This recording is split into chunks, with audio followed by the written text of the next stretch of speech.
We're back. It's been a few days. A lot has happened, but we are alive and well, and we are back. So I wanted to jump on and talk a little bit about branding. I've been meaning to do this for a few days because I had a really cool thing happen to our little family, and it has brought to the forefront the importance of branding and what we can do about it. So let's run our little intro, and we'll start our discussion from the little back couch. Here we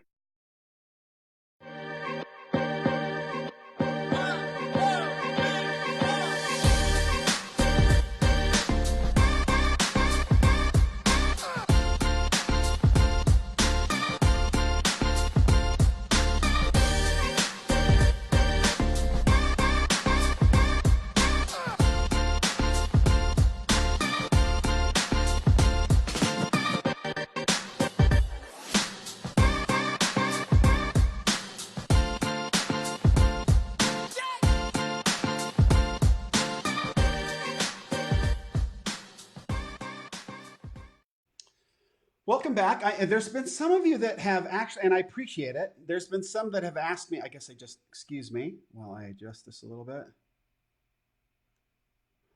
There have been some folks that have asked me why I have such a long intro. And one, I didn't know it was a long intro.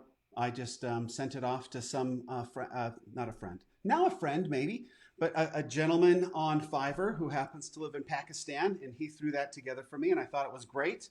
It was better than just having nothing. So he put that together for me, and I've run it ever since. But what I love about it, and from now on, I want you to picture this, that when the intro starts, that I feverishly get up from my seat and go running over to the refrigerator and get a drink.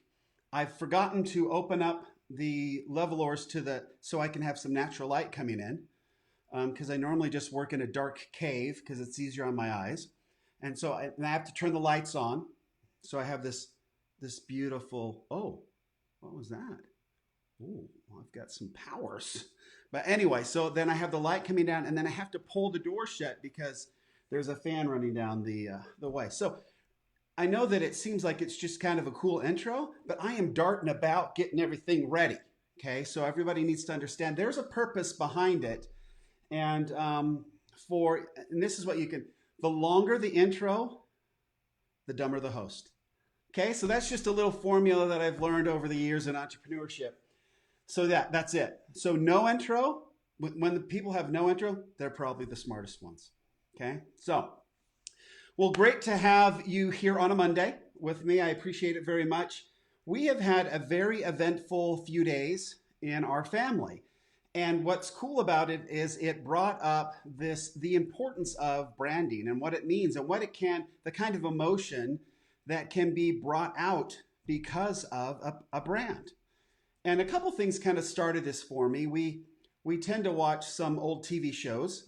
My wife and I do, and we like older TV shows because, frankly, they're less disgusting. So it keeps a little peace in the home because we're not watching really disgusting, foul things. So most of the shows that we watch are pretty old, and we like it that way. But I was watching one episode, and it was one of the actors on the show had a shirt on, a shirt like this. Oh, the polo's over here. But had a shirt like this, but it had like the old Nike logo. And I know everybody wants me to say Nike, but they spelled it wrong. It's just Nike. My brother's named Mike.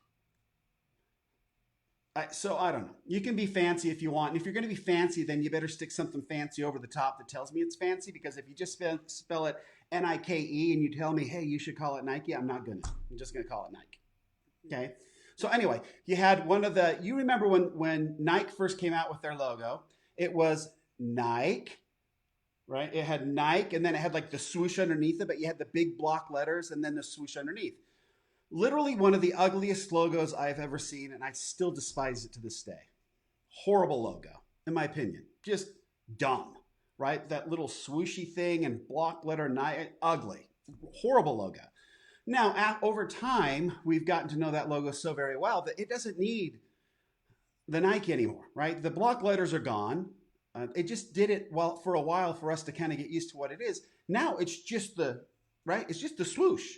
This is just the polo, right? We don't need polo anywhere. Anyway, everybody knows what this is. So brands have a way to morph into something where it means we see the logo, we understand what it means, right? It has some sort of connotation, has something, we either like it or don't like it, whatever, right? That's what brands have the ability to do over time, depending on the relationship, depending on the experience that we've had with the, oh, looks like they fixed our internet at home. Sorry, my wife is struggling with the internet at home. So let me just let her know. Try it now. So try it now.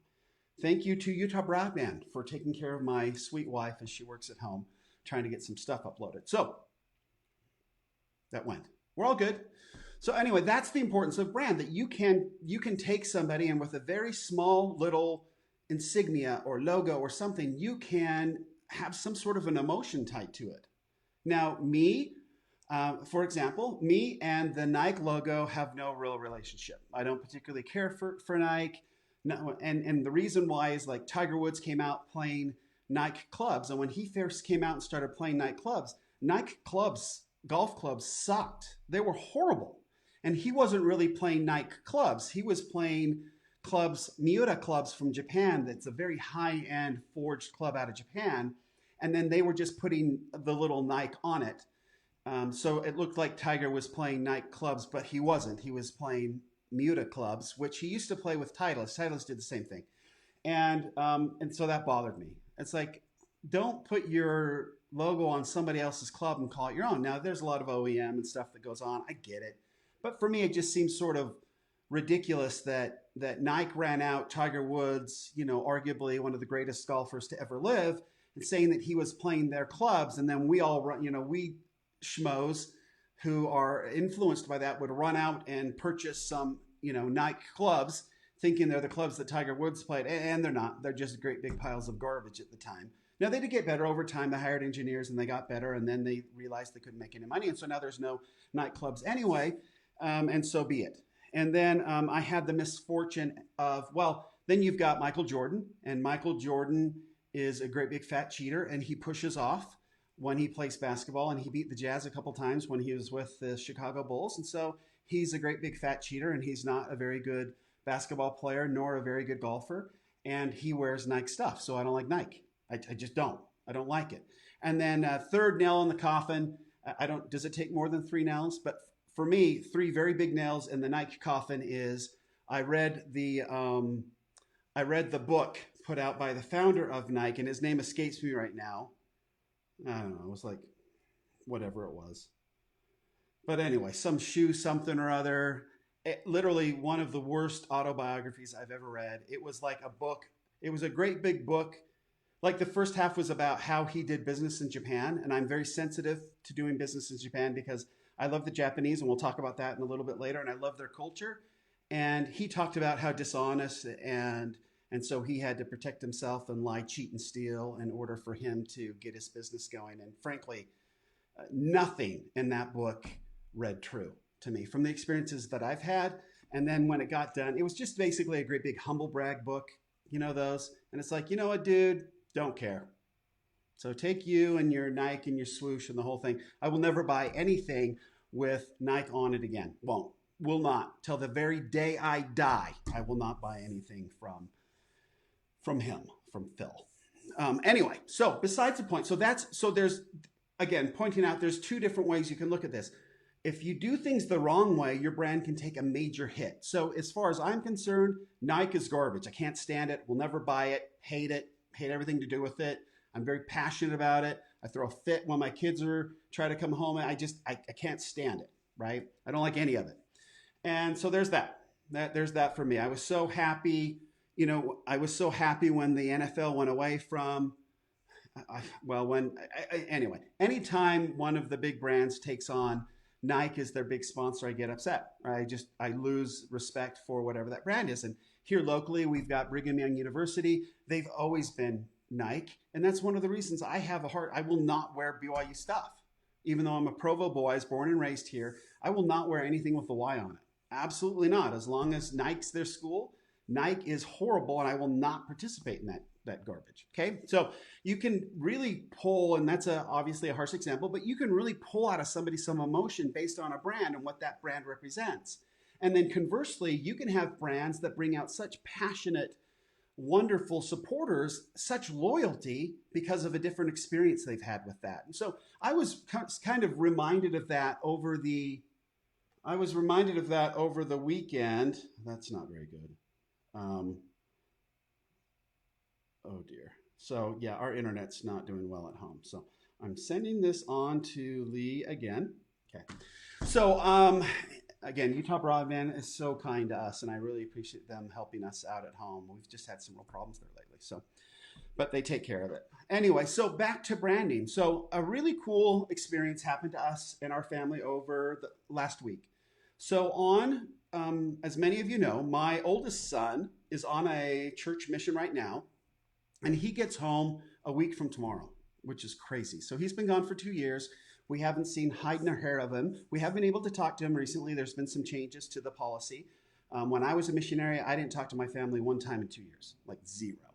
But now they've loosened that up a bit, and because there's such cheap ways to communicate, it's become a little bit easier to do that. I did enjoy back in the day that I was in Japan, and so it would have been very expensive for me to talk to my family, and so they kind of just made it a rule so everybody was on, was sort of being dealt with evenly, which I thought was great. So it would have been a huge advantage back when I served a mission to serve in the States, because you could talk to your parents all the time if you wanted to.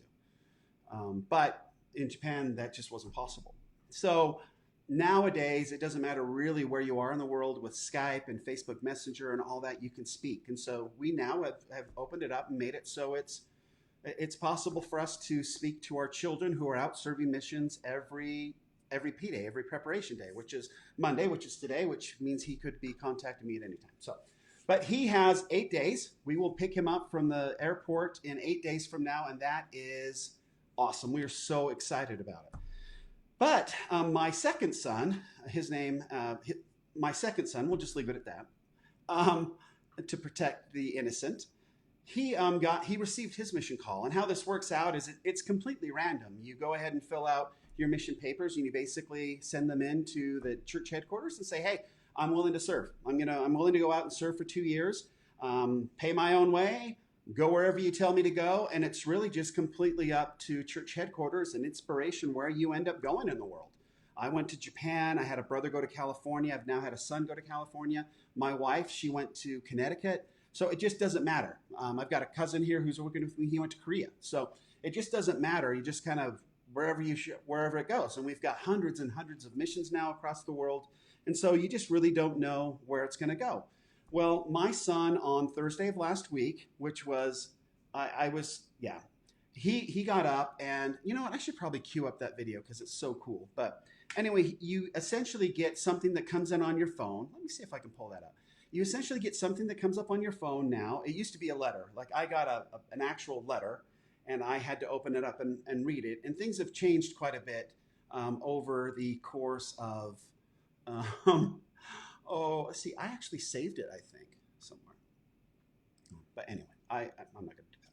But anyway, so I got a letter, and I just opened up my letter and read it, and I'm like, oh, okay, I'm going to Japan.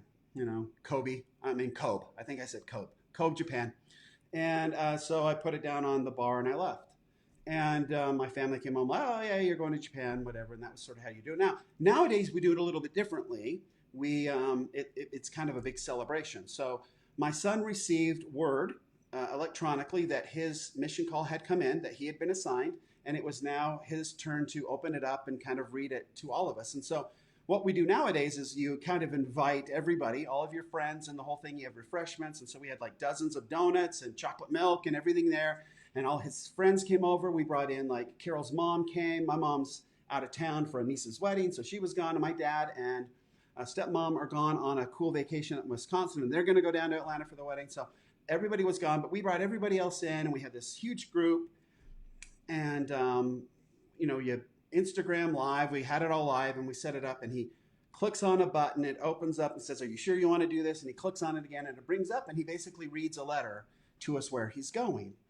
And he was called to serve in the Japan Kobe mission, which is where I served 32 years ago, which never happens, folks. I mean, it's the coolest thing. I mean, I was like, yeah, right. I mean, so cool. And what made it even so, my wife was really sort of hesitant about her children, serving overseas because it's different and the time's different, and you can't really get care packages to them very easily. And so she kind of wanted to keep him close, like Canyon's in California, and that's been super great because, right, 12 hours that way, I can pick him up and bring him home if we need to, if things get tough. A little tougher to do that in Japan. I really don't have a car that will drive that far or through seawater. So he's not going to be readily accessible to us if the need ever arose, I guess is the proper way to say it. But so she was like kind of nervous that he was going to go overseas, and he kind of wanted to go overseas. Like he wanted to go to Japan, to be perfectly honest. But it was funny, right? So he didn't really want to talk about it and upset mom, and mom didn't really want to talk that she didn't want to go and upset him. So it was kind of a funny situation that we all sort of understood. And anyway, so when the call came and he read it, it's the Japan Kobe mission. I'm of course excited, overjoyed, and he's excited. And my wife was happy. And I'll tell you why. Because about 3 years ago, we had a trade show over in Japan. We were trying to get some products in Japan. And so we attended a trade show. And she's like my secret weapon. I mean, she's smoking hot. She's gorgeous. She's blonde hair, blue eyes. I mean, right. And she just attracts the Japanese men like a magnet, right? So, I mean, if it's just me and a couple Japanese folks, not a lot of folks come by. But you bring my wife in, you stick her on a corner handing out some brochures or whatever. Woo! I mean, we're packed in there pretty good. So yes, I used my wife that way. I don't know. She doesn't speak any Japanese. She can just say hello, but they're speechless anyway. So it works out great. So we were spending some time in Tokyo, and then we had a weekend. So we jumped on the bullet train and we shot down to Kobe, and I took her around like my old stomping grounds, and like these are some of my old apartments, and this is the mission home, and this is the church that I hung out with. And then we happened to go to the mission home, and it was open, so they walked us in, and they kind of showed, which was completely, I mean, it'd been like 30 years, right, since I'd been in there. So for me, my head was spinning, but it was really cool to show her, yeah, when I was in here, this was my little desk when I worked in the office, and there's the mission president's office, and that's their house, and this is the little path that you walk down to get interviewed by the mission president when you first get here. And so all of that I was able to share with her, and it was awesome. So she got to see it. We spent like an hour and a half or whatever. So now Carol understands where her boy's going to be. She has walked the streets and got off and on the train that he will use to access his mission home. She has walked the path up to, it's just really cool. So it was very comforting for her. It worked all the way around. Everybody came out of that. It was like win, win, win, win, win, win, win. I mean, everybody was thrilled. So it turned out great. But the thing that came to my mind after thinking about it and thinking about my son as a Japan Kobe missionary is in Kobe and in a lot of the cities in Japan, they have these literally logos for the city. And they are ancient and they mean something, they have meaning, and they represent the city. And so all of a sudden, it came rushing back to me what this place meant to me. Kobe just means a lot to me anyway, because I grew up a lot there. And I love the Japanese and I love their culture and I just love everything about it. My heart broke when there was a tsunami. I was there in Kobe weeks after the huge earthquake in '95 to survey the damage and see how our clients were doing. That's when I actually worked for a company where I sold minerals. And so I was there it was brutal. Some of my apartments had been destroyed and they had been condemned. And I went across the lines and crawled up the fire escape to get into one of my old apartments. And it was just devastating to see the destruction. And anyway, so it's a place that's special to me. So to now to have my boy going was awesome. But what came to my mind is this logo, this Japan Kobe logo. And so I'm going to bring up my screen real quick and kind of show you a little bit about that. Okay, so here's and this is what's so cool about Kobe, Japan, but really any city in Japan, is you've got these. So this is their manhole covers, and they've got lots of different kinds. But You see this little mark up here? It's called the Kobe mark. It's essentially two half circles forming kind of an X. That's their logo. Okay, that's the Japan Kobe logo. I have that on, I had that made into like on my scripture covers. I have like a ring with the Japan Kobe logo. Unfortunately, it's locked up in the pod. Don't get me started. And so, but I have a ring with the Japan Kobe logo on it. And you can't really see it here, but like even on public transportation, I'm circling it right there. I don't know if you can see it or not. I'm circling it there on the back corner of the, come on. Woo, can you see that? Oh, there you go. Okay, so right back in here, right there, that's the Kobe mark. It's on even the public transportation. So this mark is like everywhere, and it represents Kobe to me. When I see this mark, it brings back memories, it brings back emotion that is really hard to contain. And it's crazy that you can take so much emotion and that you can connect it to, and this photo here, right? That is the harbor of Kobe, Japan. So that's why it's up. Anyway, so you can tie such strong emotion to a logo. So how do we do that? What is that? And I started to think about what are the kinds of things that we can do as business owners to make sure that our brand is one that represents who we are as a company, and it's a positive experience. And then we can cut through a lot of the clutter and the messaging and all that, because once people get to a point where they love what you do and you then tie it to a logo, you can do all kinds of things with that. In your marketing, you can do all kinds of wonderful things. You can give away free t-shirts, you can do all kinds of stuff. And as long as they have this connection and this positive emotion towards that icon, you now have the ability to do really, really simple and cool things to draw that emotion out of some very loyal and important clients. Okay, so I would buy, for example, I would buy anything with this logo on it. And I will bring it up again.